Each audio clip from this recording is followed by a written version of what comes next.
The end of the day is like, whose voice is heard?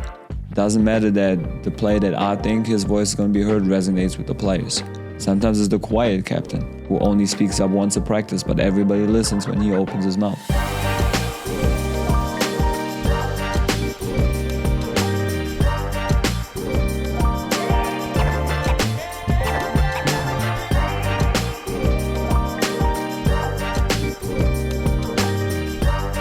Welcome to the Tampa, Florida Pickup Basketball Podcast. I'm your host, Byron. Today we got Rob Geier in the building. Thank you. What's up, Rob? It's going good, man. How about you? How you doing? Always good. Yes, sir. Living the dream, one day at a time. Yes, sir. So we got you in here, man. This is your second time, twice in 2 weeks. Been blessed. So today we're here to talk about our two teams that were put together. All right. So we have two teams that we're going to have in the upcoming men's leagues. Mm-hmm. Right. So there's two men's leagues. One is the MAC, which is over there in Brandon. Pretty popular league, very competitive. That's ran by a gentleman by the name of King Jacato. Mm-hmm. He's doing a good job over there. And then we got another league, very popular league, over there in Wiregrass, with the Wiregrass Ranch Sports Complex. So I'm looking forward to the summer with these. For sure. With these two leagues, yeah. We've actually done it in the past. We put a team in there, it was about a year and a half ago, 2 years ago. It was a good experience. It was a weird experience because we just picked the best 8 players, or 9 guys or whatever, threw them on the court, didn't really have any structure, didn't have any practice, didn't have a coach, didn't have anything in place. It was like, all right, I know you from the YMCA or I know you from Esporta. You're good. Let's pick you and play. And, of course, we found out real quickly that these leagues are serious. These guys aren't playing around. A lot of these guys using this as an opportunity to get to the next level. For sure. Whether it be overseas or whatever, right? So we found that out real quick that these boys came to play, So it was a pretty good, dope experience. I think we finished with, I think, where we go, 5-5 maybe, or 6-4. It was something. We had some close games. And to be fair, we had a couple of our best players. They went over and played overseas, and they had contracts where they went and played pro. So, to be fair, we probably would have been a little bit better had we. The top squad was there. Yeah. When you lose to Devin Harris or Ramon Harris, come on. That hurts. Yeah. Yeah, But we still competed though, so I'm excited about it, man. Like I said, we got 2 teams. The idea is to have 8 players for each squad. The Wiregrass Ranch League, that actually starts June 6th. That goes about 8 to 9 weeks. And I believe that's on Thursdays. Okay, and then you have the MAC League, which is June 4th. Yep. And that is on Tuesdays. Yes, sir. Right? Or vice versa, I think. I can't remember. I think the MAC is on MAC is Tuesday, yeah. Yeah, MAC is Tuesdays. Okay. We're going to play in these leagues in preparation to play for some of the money tournaments that are coming up. So there's a $15,000 money tournament that Anthony Brown, also known as Tick, he runs it. It's called the Bay Area Showdown. Super competitive, highly competitive. A lot of NBA guys, a lot of pros coming in. You got guys coming from Canada. You got guys coming from New York, Texas, right? So guys come down for this event. We're excited to be a part of it. We're actually going to put both teams. Both teams are going to be in that event. So you're going to be going crazy, coaching As both usual. squads. Yeah. But the way that, I was talking to Anthony about it, the way that he's going to do it is he's going to put one team on one side of the bracket. Opposite side of brackets, that's good. Yeah. So that's meet in the final then. That's perfect. Exactly. Yeah. That would be sick. Yeah. I don't anticipate that happening because the boys are, you're literally going to be playing against, but I think it'll be a good experience for our guys. Yep. See what happens. You never know. We can, You get hot in a tournament like that, you never know. Yeah. I'm sure we'll be able to compete though, especially with the coaching. Yeah, I'm sure we'll be able to compete. So, that's going to be June 28th through June 30th. Should be a pretty dope weekend. And we were actually having talks with Anthony about actually setting up the podcast studio right there. At the gym over there? Man, that's dope. So, I don't know. Me and him, we're still trying to figure it out, but I think that would be pretty dope to have the studio. Cool, like post-game interviews and all that. That's cool. Yeah, we'll bring all, because all this stuff is like replaceable. We take the lights, you know what I mean? You can set everything up. I like that idea. Yeah. So, Rob, obviously, at this point, we know you're from Germany. With that, you come with 10 years of experience, okay? European style. It's a little bit different than over here, And I know that over there you guys are defensive-minded, right? Defense first, right? I noticed, with watching you coach the teams that you're coaching now, I noticed that the kids that play the best defense and work the hardest play the most. That's as easy as it is, yeah. Right? So you're a very defensive-minded, and, play full-court man. That's one thing that is, is different, right? Yeah. It's a lost art. Nobody does it anymore. Yeah. Applies so much pressure. Yeah, man. So I know you guys play full-court man. Yep. And for those of you guys that, you don't want to do that, this might not be the spot for you because, Coach Rob gonna have you playing defense. So. Yep. But so tell us a little bit, I guess, about maybe your background and kind of how you ended up in the U.S. and. Yeah, as Byron said, I'm from Germany, moved over here to Tampa almost 3 years ago now. But I was playing overseas at the highest youth level. I made it to the highest under-19 league, something like you're going to compare it to the EYBL circuit, something like that here. Was blessed enough to get an opportunity to sign a contract 2-3 years in a row, but then fell in love with coaching, and it took me all over the world. I had the chance to coach at the highest level at the Adidas EuroLeague Championships. Went there twice. Won the championship with the under-15 EuroLeague Championship. Nice. So it's been a while. And then I got introduced to American basketball 3 years ago when I moved here, and I see so much opportunity for growth. Right. I always compare. It's a funny story. Like me and my boss, we always talk about it. That the way American basketball is played, especially in the youth, reminds us a lot of American football. We run, trying to get into the next contact and trying to get to free throws. Where my European background is like, we want to be hard-nosed on defense, but my idea of playing offensive basketball is free-flowing. I always compare it to like jazz music. Like Miles Davis is a perfect example for how I would like my teams to play offense. They're trying to keep the same structure, but he plays every note differently every single time. So there's not a repetitive, like run the offense type of stuff. I know we have plenty of talent on those teams. Right. So my goal is to put the boys in the right situation so they can shine. Everybody brings their talent. I know we got shooters, we got tall guys, we got high flyers. So my goal is to put you guys in the situation to succeed and shine. And I think once we get this note together and we play our own music, then we can be pretty damn good. So what it sounds like you're saying is it's not going to be the traditional basketball that we're used to, where it's like, all right, big man gets the rebound, where's the point guard? Pass it to the point guard. Point guard brings it up, waits for 2 picks, pick and roll, layup. It's going to be more of a fast-paced game. We getting up and down, throwing lobs, playing defense, and causing havoc and moving the ball. Exactly. I'm okay with all 5 people bring the ball up the floor. I don't mind big guy grabbing the rebound. The level we have, you guys should be able to like bring the ball up with 2 push dribbles, find the open shooter in the corner. I'm okay if we shoot 43s a game. If they're high quality, that's what the same thing I tell my high school boys every single weekend. If we shoot 40, 50 high quality threes every game, I'm okay with that. Now, is that contested, stupid shot off the dribble? I don't agree. That's not the basketball we want to play. Yeah, honestly, man, if you watch, college, or if you watch the NBA now, everybody on the court can shoot threes. Yeah. Literally. You almost can't play if you can't shoot threes. Exactly. Yep. Today's game. Yeah. I mean, that was just an example. I mean, you brought up the defense. If we look at the playoffs right now, best example last night, Drew Holiday putting the handcuffs on Tyrese Halliburton, they lose the game. Right? Just because one guy stepped up on defense. Or the Timberwolves, great example too, right? Yep.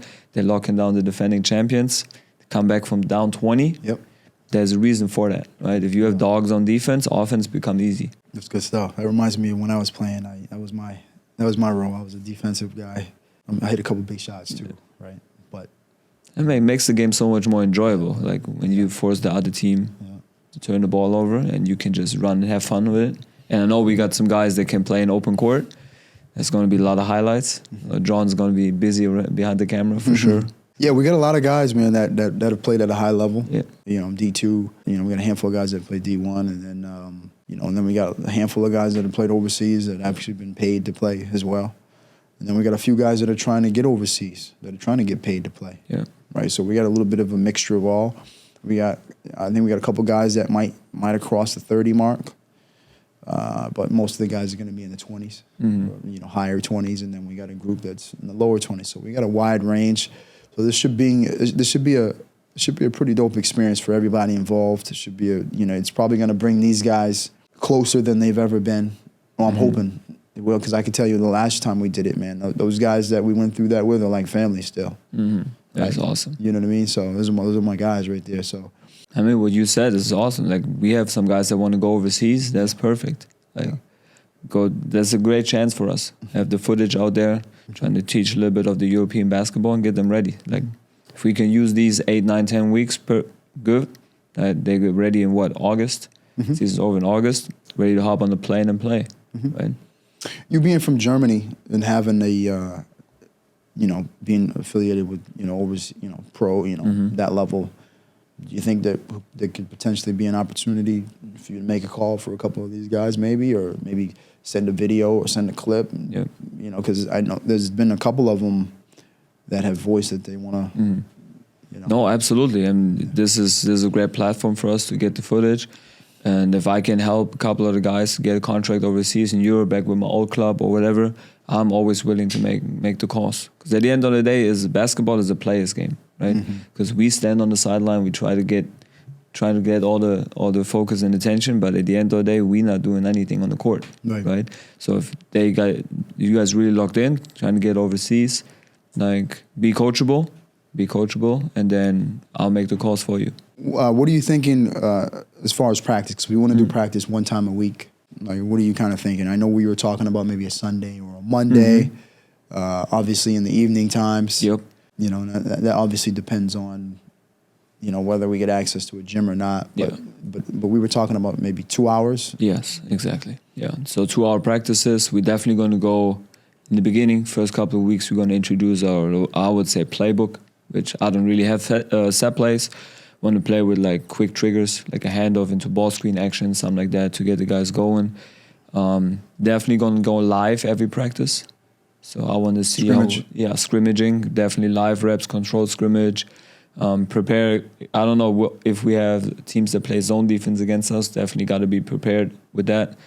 Put some structure in there, and then if you feel that you're tired after 2 hours, you got to get in shape. Like, we don't have time to waste getting people in shape and getting shots up. So these 2-hour practices will be X's and O's heavy.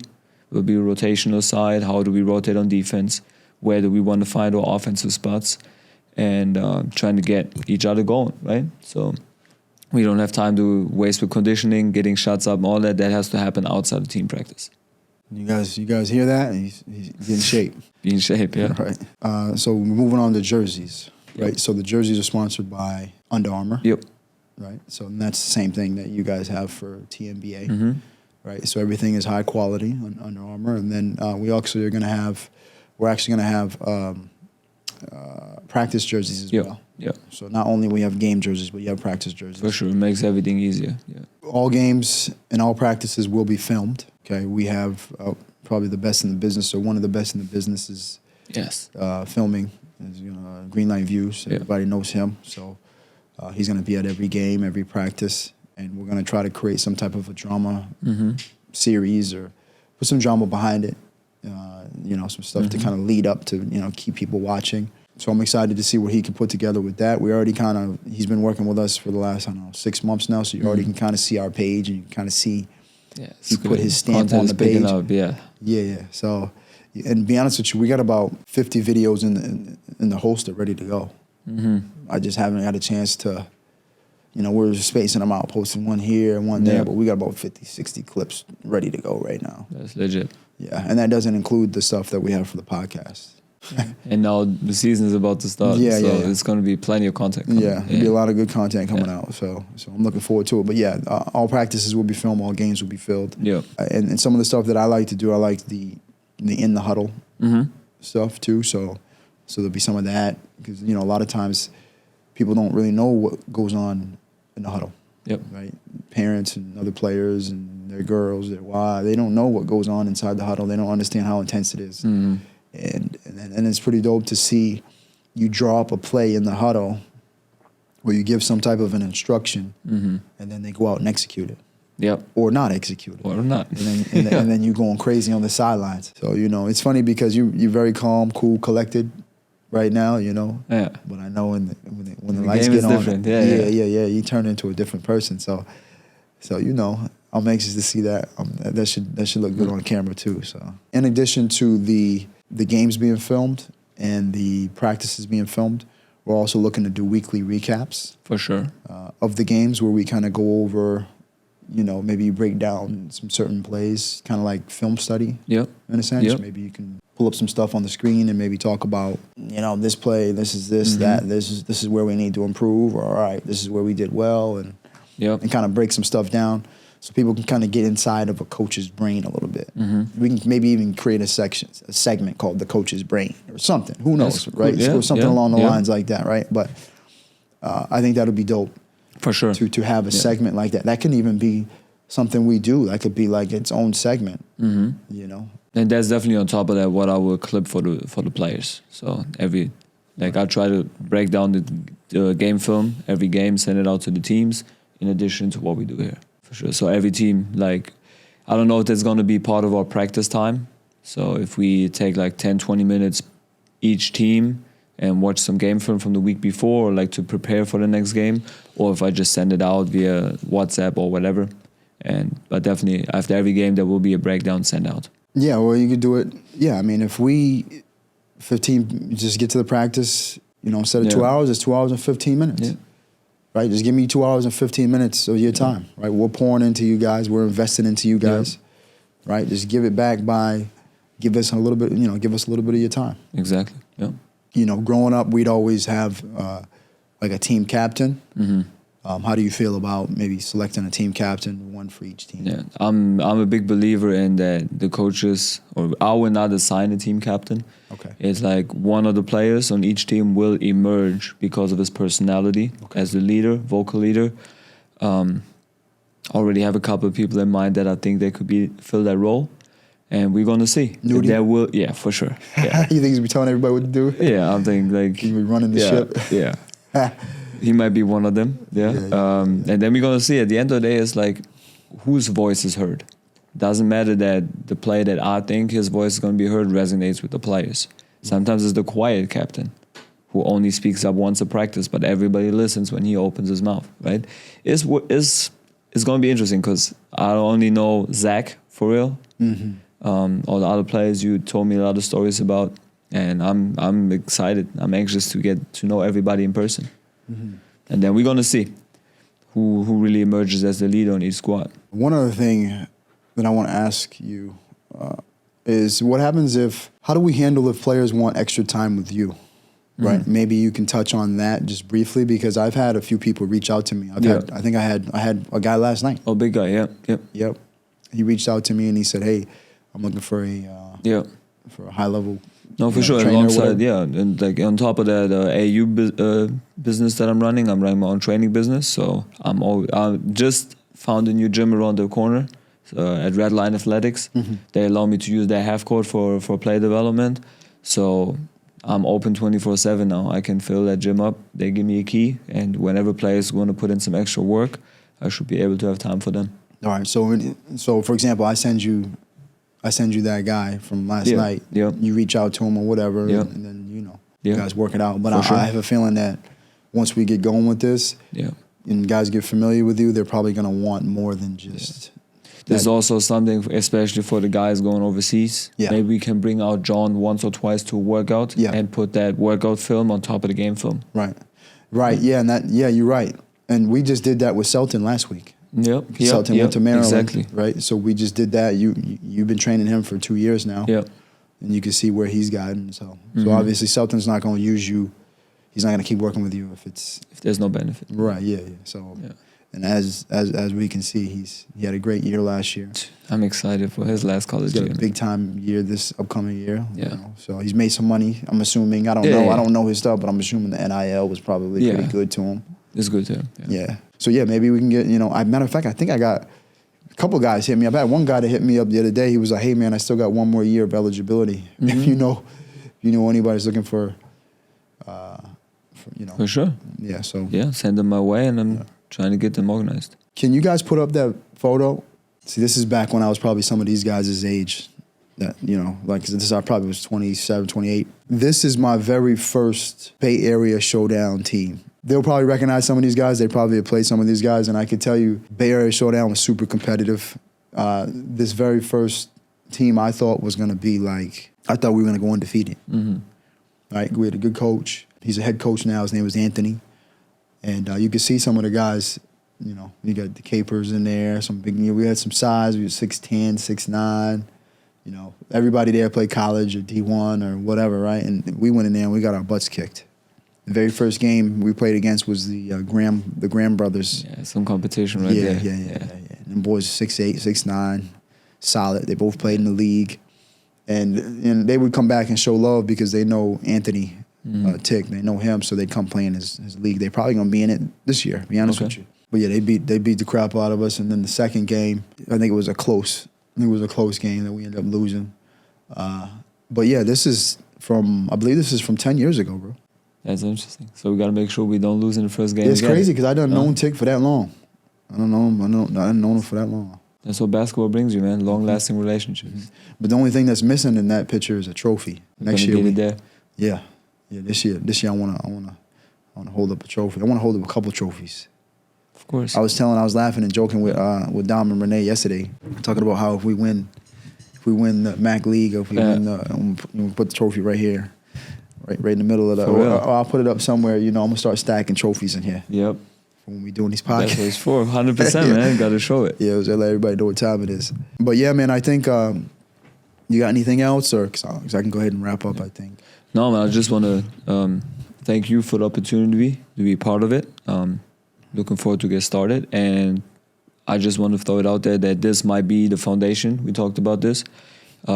Maybe something's growing out of there that we can compete in the pro runs in Orlando, in Miami, or maybe even bigger. If we think about TBT, 2-3 years down the road. Oh, snap. That would be nice. Instead of playing for $15K, we play for $1 million, right? Why shouldn't we do this? There's a lot of talent in the city of Tampa. Winning attracts talent. We always talk about that. So, yeah, maybe this is the start of something bigger than we think right now. It's good stuff, man. Yeah, no, we're glad to have you as well. I think with everything that I do, everything that you do, and I'm sure the same goes for the players, everything we do, we try to do it at the highest level. Sure. And, the overall goal is to win with this year. No doubt. Right? So, the very first year we did it 2 years ago was kind of tested out. Let me just mess around. Mm-hmm. But, people rally around winners. I'm a winner. You're a winner. I want to win. Yeah. Right? So, it'd be dope if we can get to 7-0, 8-0, and we can rally the city around that. And ultimately, I want to bring, an energy to this, So, when we're playing, there's no NBA team here. Mm-hmm. There's no team. Just even with USF, the city rallied around them winning. You see what I'm saying? We had Selton on the podcast. Why? Because they were a winning team. Yeah. Right? You see what I'm saying? So people rally around winners, and I know this is a men's league, type thing. Yeah.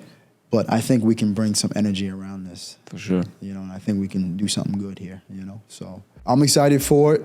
I'm looking forward to what you guys can do this year, and who knows where this will take us. So I think that's a pretty good intro. For sure. That wraps it up. Time to go to work now. Yep, time to go to work.